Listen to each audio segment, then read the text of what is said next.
Welcome back to Extra Dirt, the podcast designed to help you and your life group put down deeper roots relationally and spiritually.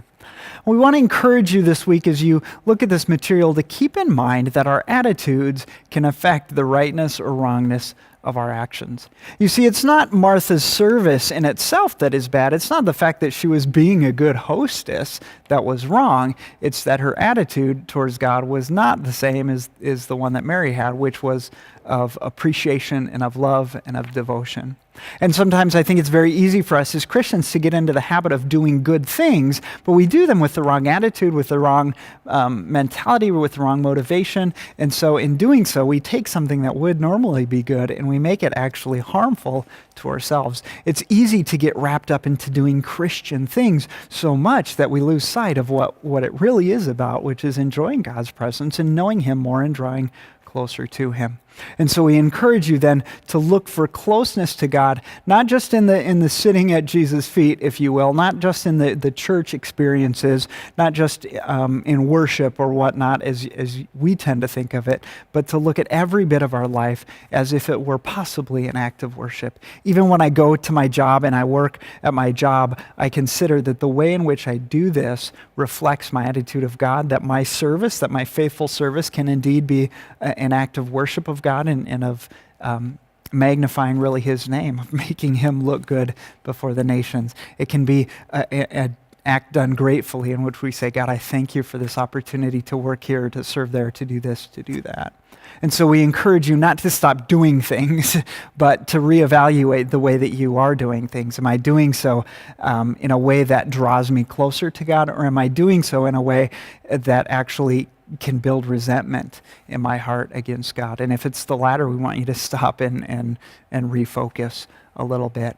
I asked you to look at the psalm where the psalmist is talking about how awesome it is really to dwell in God's presence and to dwell under His protection and to rest in Him. And he does at the end of the psalm, he does say, you know what, God, I will fulfill my vows to you. I will respond appropriately with action, but it's not out of a sense of obligation that you feel there. It's more of a sense of love and of natural response. And so it's a beautiful then act of service and of worship when David does that, or when the psalmist does that.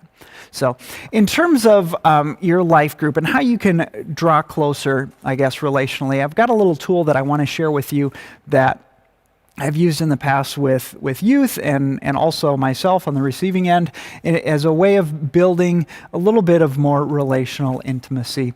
And what we call it is called a lifeline. And actually they had us do this at seminary with a couple other people. And you would just ask the people in your group to create a little timeline, if you will, of their life. And you would couch it in terms of your spiritual timeline. And so you would say, look, I'm going to have you draw across this empty sheet of paper. I want you to draw a line, whereas the higher it gets, the more you feel like you've been spiritually healthy, the closer to God you've been, the more you've really understood Him and got Him and loved Him and pursued Him. And as the line goes down, those would be times in your life where you've really struggled to see Him, to know Him, where you've had the most frustration in your heart or the most rebellion. And so if you could just map out your life then on a little timeline here, where it goes up are times where I've been really close to God, and there have been times where things have happened that have been very difficult for me. And you create this sort of line across the paper, and then you would ask them to mark out,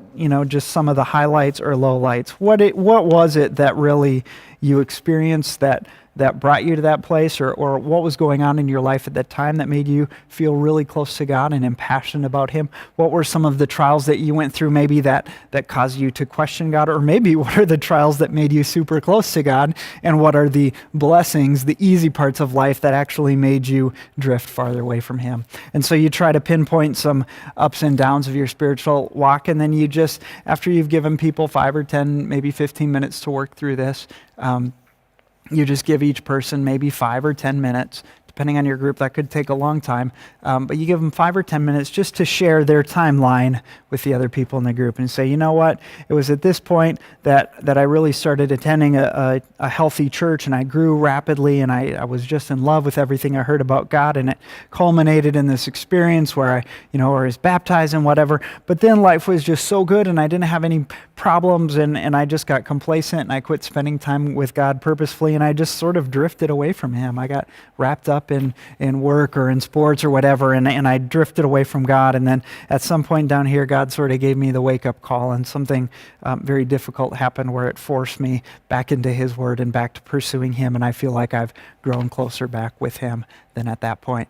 And so if you give people the opportunity then to share sort of their personal spiritual walk with God, you can get a very clear sense of what they find to be important to them spiritually, the ways you can help them actually to recognize the ways in which some of the things that they thought maybe were curses were actually blessings in terms of their relationship with God, and vice versa.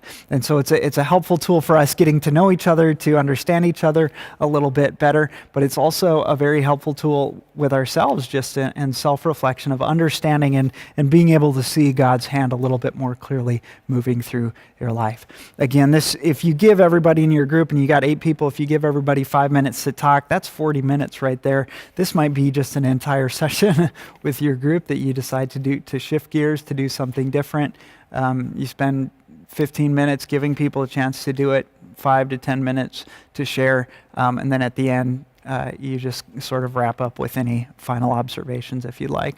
And so I'd encourage you, this is one tool that I've used that I've found to be very helpful, and if you're looking for something to help sort of bring your group back together relationally, I would encourage you to give it a try. You might find that it's very beneficial for your group. So I hope this week's content has been helpful to you, and I will see you again back here next week. Take care, and God bless.